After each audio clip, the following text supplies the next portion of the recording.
The young man slammed the book shut and slid it across the table, sending it onto the floor, tumbling against the wall.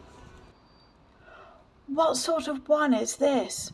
How can one punish all people because of first man and first woman's mistake?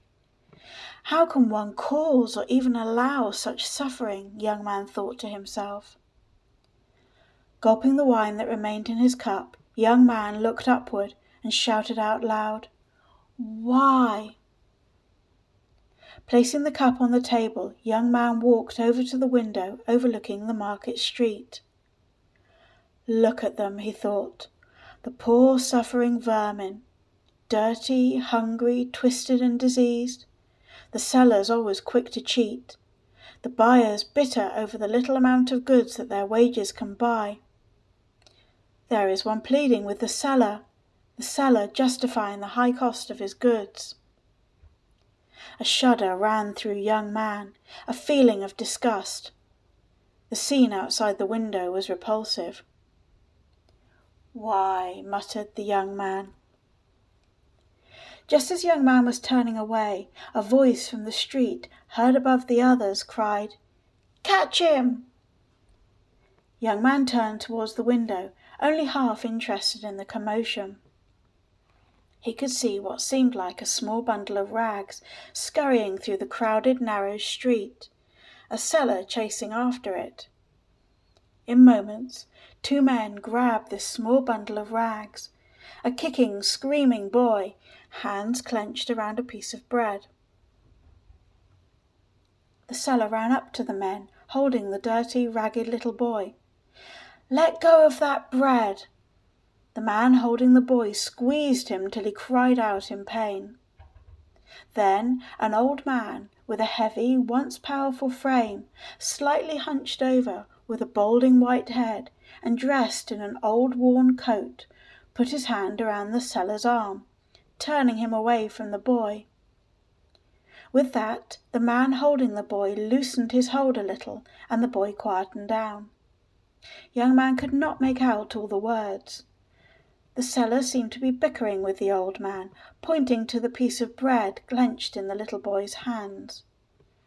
"But the bread is ruined, I can't sell it now," shouted the seller, gesturing with his arms towards the mangled piece of bread. The old man, very calm and slow to move, reached inside his coat and handed something to the seller. Young man could tell that it was money by the way the seller counted it in his hand. The seller looked at the old man in disgust and puzzlement and walked away. Another very young man came up to the little boy. The man holding the boy let go of him as the very young man grabbed the boy by the hair, shouting, "What did you do?" Young man could tell that the very young man was related to the boy somehow.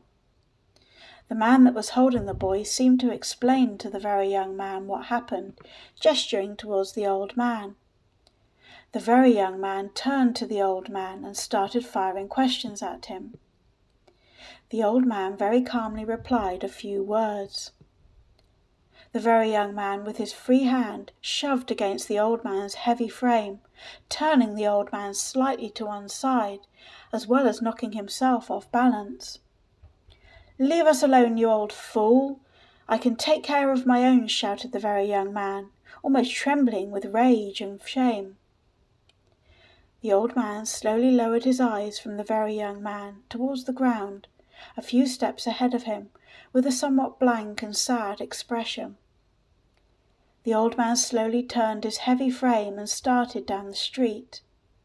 The young man watched the old man walk through the gaping crowd, seemingly oblivious to their eyes upon him. By now the last cup of wine started taking effect. "What an old fool! Why did he pay for the bread that the little thief had stolen?" thought young man. Then the young man rushed to the other end of the house. There, outside the window, he could see the old man walking slowly, methodically, towards the city gate.